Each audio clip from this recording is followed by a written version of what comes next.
Hello, friends. Another politician has stepped in it when it comes to the issue of abortion. I'll explain why this allegedly pro-life politician made a huge blunder and what we can do to avoid making the same blunder. Welcome to the Case for Life program. I'm delighted you are with us today. It's the political season, and as you know, everybody's out there trying to find their niche that they can slot themselves into to make sure they get the most votes. But there's a huge mistake that some candidates are making trying to personalize morals. And I'll give you an example of this. Chris Dudley, who's running as a Republican for governor of Oregon, that's going to be a long shot if you're a Republican to begin with. Uphill fight there for sure. Now, you may recognize that name and go, wait a minute, wasn't there a Chris Dudley who played basketball in the NBA with the Portland Trail Blazers? Yes, that guy. That's who we're talking about. Well, this week, he published something that came as somewhat of a surprise. He had been campaigning for weeks, really months, as someone who supported abortion. But trailing in the polls, there now comes out a story with a quote from him where he wants to make it clear, or at least he thinks he's making it clear, that he is pro-life. And I'm going to read you what he says so you can hear it for yourself. Here's what he says. As we sit just a month away from the primary election, the lies and dirty attacks have started. You may have received an attack text against me, so let me set the record straight. Personally, I am pro-life. I believe in a culture of life, including ensuring women who want to choose life have access to aid and health care. I oppose late-term abortion and taxpayer-funded abortion. Negative spin like this is why people hate politicians. All right, let me stop there and point out something here. Another reason why people find politicians disgusting is their lack of moral clarity. And this is a classic example of a politician trying to have his cake and eat it too. Notice the language he says here. He says, personally, I am pro-life. Okay, that right there just sabotages everything else you're going to hear from him on the issue. And here's why. What he has done is put abortion in the category of likes or dislikes, in the category really of personal preferences. Abortion isn't wrong because I personally feel something about it.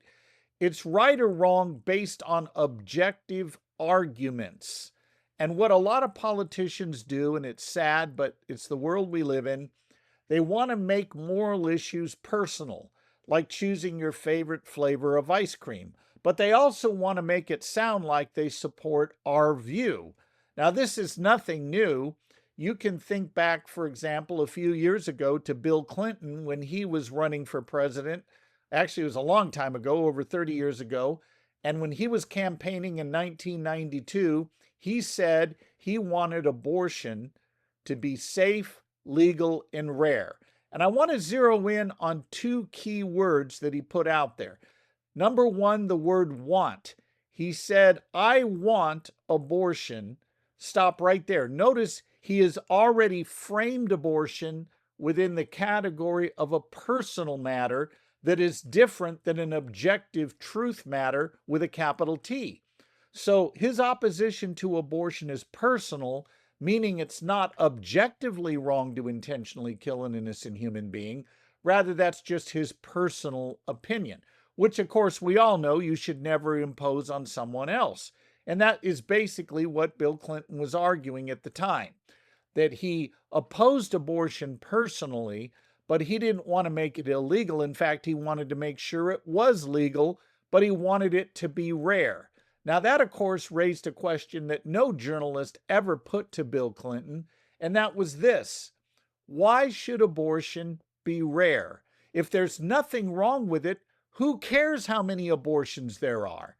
It shouldn't trouble us at all. Do we care how many tonsillectomies there are in the country? No. Do we care how many warts are removed by dermatologists? No.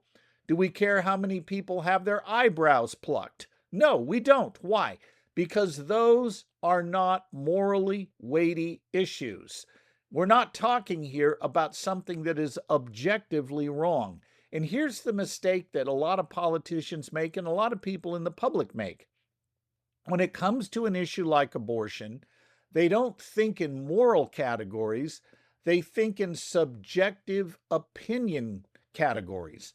They think, oh, you don't like abortion? Well, that's no different than not liking chocolate ice cream. And you would never tell your neighbor that eating chocolate ice cream is wrong.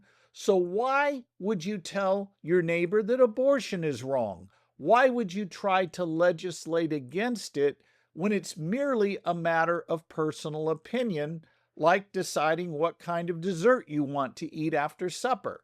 Well, this is a huge error because whenever we use language that says X is wrong, for example, it's wrong to lynch homosexuals for fun. Now, when I say that, I am not saying I dislike lynching them for fun. I'm saying it's wrong to do that. And here's what I mean by that. It is independent of my feelings. It is independent of me personally. Rather, what I'm saying is it is objectively wrong, meaning it's wrong everywhere and by anyone. I'm not appealing to a sentiment. I'm not appealing to a personal opinion or a like or dislike. When we speak of morals, we are speaking of things that are right or wrong, true or false in an objective sense. We are not making personal claims, and yet the public always confuses this. So if you're a pro-lifer, don't ever use language that says, well, I'm personally pro-life. You've just given away the farm at that point. At that point, you no longer have any foundation for making the rest of your case.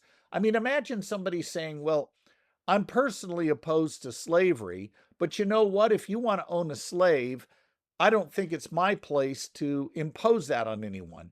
I'd like slavery to be safe, legal, and rare. Safe for whom? Is it safe for the slave? When people say, I want abortion to be safe, legal, and rare. Safe for whom? The unborn?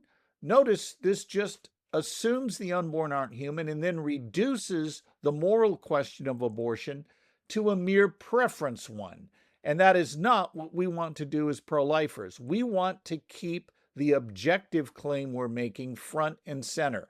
Some things are right and some things are wrong, independent of how I feel and independent of whether anyone else agrees or not.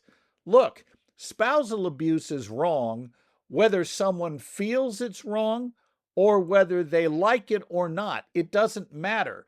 It is wrong objectively, and my liking it or not liking it does not change that moral fact. In the same way, it's wrong to intentionally kill innocent human beings in the womb, which is what abortion does. And when we say, therefore, that it's wrong, we do not mean that we happen to just dislike abortion. I know there's a lot of buzz out there in the press and on social media that pro-lifers just don't like abortion. And they want to take something they dislike and make the rest of us dislike it too. Actually, it's possible to like something and say that it's wrong.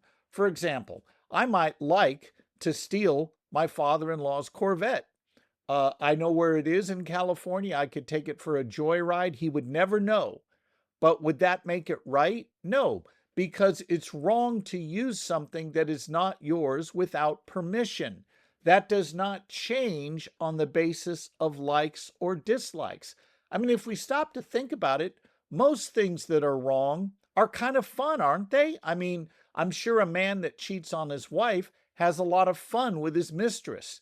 That doesn't mean that he didn't wrong his spouse. It just means he happened to enjoy doing it. But my enjoying something speaks nothing about its rightness or wrongness. So as soon as you start using language like, I personally oppose abortion, or I'm personally pro-life, you've just given away the farm. Now, I can give you more examples of this. You may remember in, I think it was 2012, I'm sorry. In 2012, we had an election, a presidential election in this country, and you had a presidential debate between Barack Obama and Mitt Romney, but we also had a vice presidential debate between Speaker Ryan and Joe Biden, who was, as you know, Obama's VP. And they had a debate on this question, and Paul Ryan was asked by the moderator a very loaded question that he should have called her out on and not proceeded. Here's what the moderator said. She said, Mr. Ryan, would you please speak to the deeply personal and deeply religious issue of abortion and give us your very personal feelings? Now, notice how the whole issue was just set up as if abortion is nothing more than a personal feeling, as if one's thinking about it can never go beyond the subjective to what's objectively true. Now, what should have been done by Paul Ryan at that point, he should have said, listen, let me stop you right there. Your question is not legitimate. You just framed the entire abortion issue as a matter of personal feelings, likes or dislikes, when in fact, we can get at the truth of abortion if we ask the right questions. Abortion is a moral issue, and morals by definition are about right and wrong objectively, not preferences. He should have called her out on that, but he didn't. Now, the answer he gave was not bad. He went on to argue that, hey, he saw a sonogram image of his unborn daughter, and they nicknamed her Peanut at the time because that's what she looked like on the sonogram machine. And he gave a good answer, but he should have reframed the rules of engagement at that point, because when it was Biden's turn to speak, he was able to knock it out of the park given the framework of the question. And here's what he said. He said, my religion teaches me that life begins at conception, and I do not oppose the teachings of my Catholic Church. However, I will not take a personal religious matter and impose it on a public that has a plurality of beliefs on moral issues. I can't do that. That would be wrong. Now, of course, a great question for the moderator at that point, had she been sharp, would have been to say, well, what do you mean by wrong? Do you mean it's just your personal opinion it would be wrong? Or do you mean it would be objectively wrong for you to force your views? I mean, obviously, if he's saying it would be objectively wrong, he just undercut his whole case that morality is personal. If he says it's just his personal view, well, why should we believe that? And why should that be imposed on others? It's no different than Ryan's personal view on abortion. But of course, the moderator wasn't equipped or willing to go there. So what ended up happening is the whole issue got defined as one of personal preference. And you had one candidate that was framed as being willing to impose his personal views on others, and the other who said, oh, I personally am pro-life, but I would never impose that on others who disagree. Now, you may have seen a popular bumper sticker that goes along this same line. It says, don't like abortion, ? Don't have one. Well, notice what this does to the issue of abortion.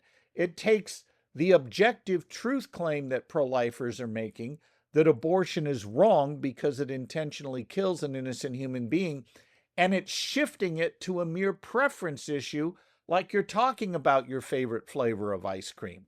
I mean, imagine me saying, don't like spousal abuse? Don't beat your wife. I mean, right away you'd go, wait a minute, that's crazy. But when it comes to issues like abortion, people want to take the moral question of abortion and change entirely the kind of claim that's being made. And a lot of pro-lifers trip up, including this alleged pro-life candidate, Chris Dudley, by making personal what is not personal, it's objective. Now, here would be a personal thing. You could say, I personally dislike Priuses, and I'm against giving tax breaks to people who buy them. Okay, that would be a personal preference. And I would argue that's probably not one you should legislate. You should let your tax law be fair and equitable to all. And you shouldn't you shouldn't discriminate against a driver of a particular kind of car, all right?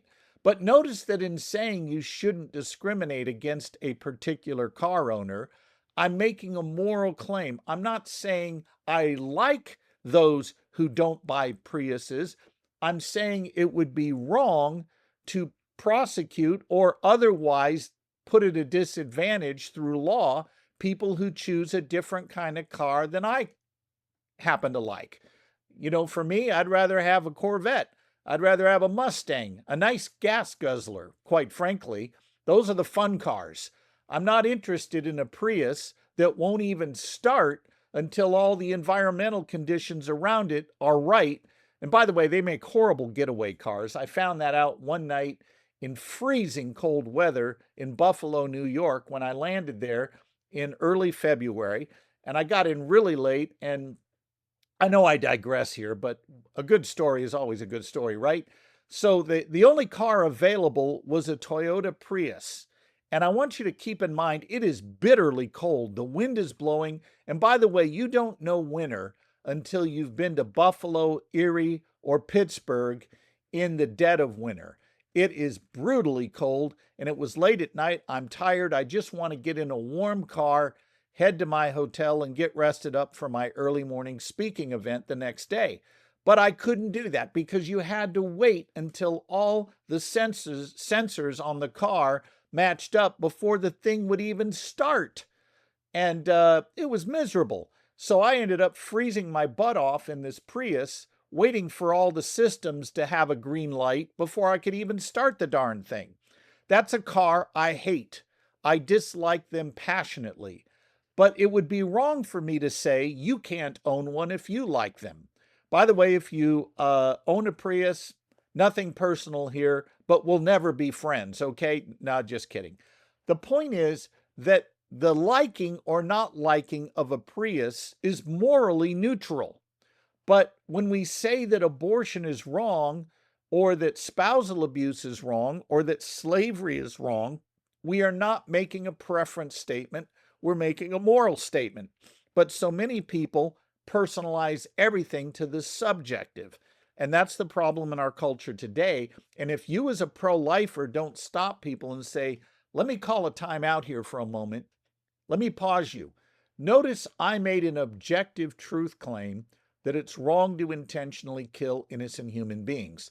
You did not refute that claim. Instead, what you did is you changed it to one you liked better, as if I were merely conveying my preferences.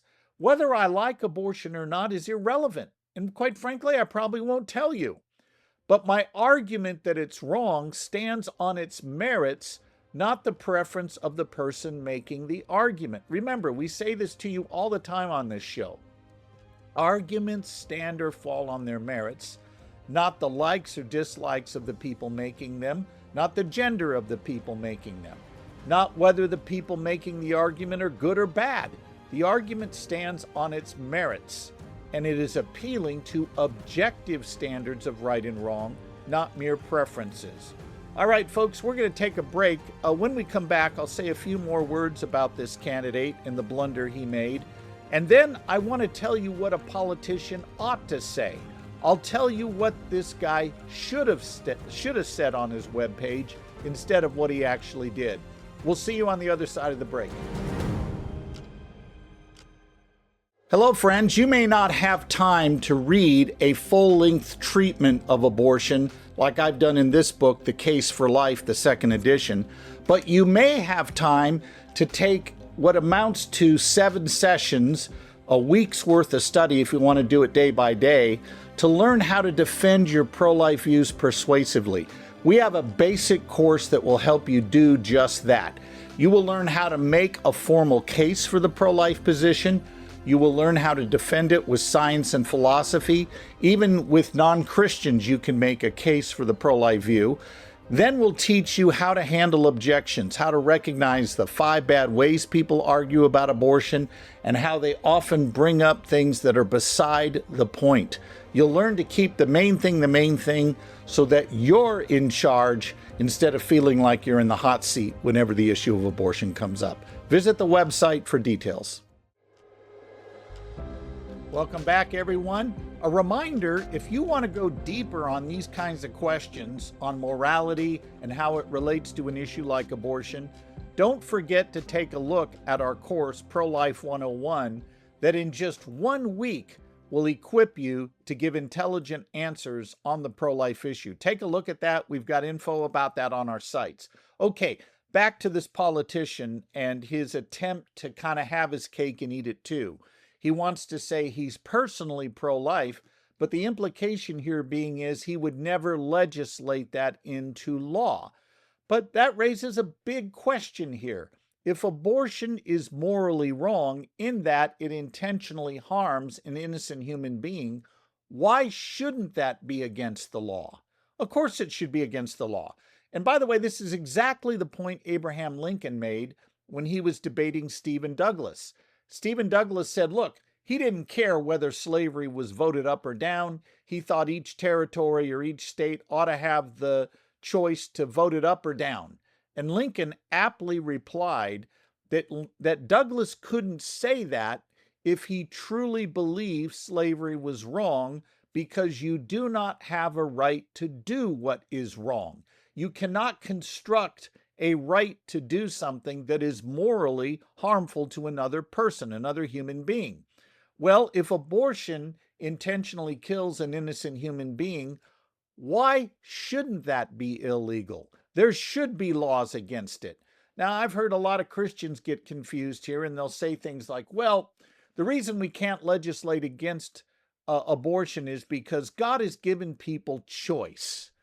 Now, this is just an utterly stupid argument, but you'd be shocked how often I hear it from church-going people. They'll say, well, I can't really interfere because God gives everybody choice. He gave us choice in salvation. That's debatable, by the way. If you read your Bible, I think you'll understand that it's God who sovereignly saves those that are His, and I can make a very good case for that. That's for another time. But for now, what I want you to see is, would these people make the same argument if we were talking about men abusing their wives or parents abusing their toddlers? Should we say, well, let's not have any laws against child abuse or spousal abuse because, after all, God gives people choice? You can see their objection, A, assumes the unborn aren't human, because they wouldn't make that argument if we were talking about spousal abuse or abusing one's own offspring that's already born. It only works if they begin with the assumption the unborn aren't human. And secondly, they're assuming that morals are personal and subjective, and therefore we can't impose a moral rule on other people. This is nonsense. A lot of Christians fall for this. It's really sad that they do. And here's what I would do if I were a politician. Let's go back for a moment and talk about Chris Dudley, the former NBA player with the Portland Trail Blazers, who is running for governor in Oregon. By the way, that's an uphill challenge there. But let's say he is running his campaign and the press comes to him and says, what is your position on abortion? And here is what I would say as a politician. It doesn't matter what state I'm in. I would have a very short answer that is conveyed in less than 7 seconds. And you know why? Because that's about all you're going to get out on the evening news. So you better have a brief, concise answer that summarizes your position, and you better be able to do it quickly. So here's what I would say if I was him. I am pro-life because it's wrong to intentionally kill innocent human beings. Or he could say, I oppose abortion because it's wrong to intentionally kill innocent human beings. Stop, say no more. Put a big, solid period at the end of that sentence and say nothing more. If they come back and say, well, what about this? What about women who need health care? What about women who can't afford to have medical services like rich women? What about women who feel it's their right to exercise control over their bodies? Don't fall for any of it. Politicians are not apologists. They're not very good at defending their position. So the best thing to do is just keep repeating it. I oppose abortion because it's wrong to intentionally kill innocent human beings. Stop. And if they come back to you, just keep repeating it. You won't get sunk in a campaign for what you don't say. You largely get sunk because you say too much, and you end up going out way beyond what you're capable of doing as a politician. And by the way, I don't hold that against politicians. There's only so much they can do. Their area, their lane is politics. Mine is philosophy and apologetics. So I look at this more broadly. An apologist could say more and do so intelligently, but we shouldn't expect our politicians to. But our politicians ought to be clear, and they shouldn't be muddying the waters with vague statements that confuse preference claims with moral ones. So instead of saying, I am personally pro-life, which raises the question, well, why are you only personally opposed? If abortion actually kills an innocent human being, isn't that reason enough to say it ought to be illegal and it is wrong for everyone, not just you personally?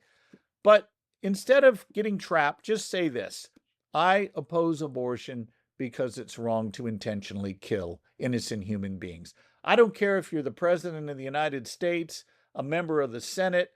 I can think of maybe just a handful of politicians that have what I consider to be apologetics chops that could say more than that and not get in trouble. Marco Rubio would be one. Senator Hawley in the Senate. There might be a few others that I could think of. Perhaps J.D. Vance. But Marco Rubio, I've seen him counterpunch very well on the issue of abortion. But he's one of the rare ones. Most of the time, if you're a politician, you just need to be clear, and you don't want to muddy the waters by saying things that reduce abortion to a mere preference issue. Our culture today despises objective truth claims. They despise the theological claim that Jesus is the only way to salvation and all other world religions are false. The culture hates that, and indeed will persecute you for saying it. Just try walking into a university and writing the statement on the chalkboard, Jesus is the only way to salvation and all other religions are false, and see what happens to you. You won't be refuted. You won't be refuted with any kind of evidence that these other religions are true. Rather, people are going to be angry that you claim to be right. That is the spirit of the age we live in, where people take offense at those who claim to be right. Of course, now the relativist claims to be right when he says, oh, there are no moral truths. How dare you impose your views on others? Well, is that true objectively or just his view? If it's true objectively, then he's borrowing from our objective worldview to make his claim. If it's not true and it's just his personal view, why are you imposing that on us? Folks, we need to be clear. Let's make sure we are. Let's ground ourselves in truth, not preferences.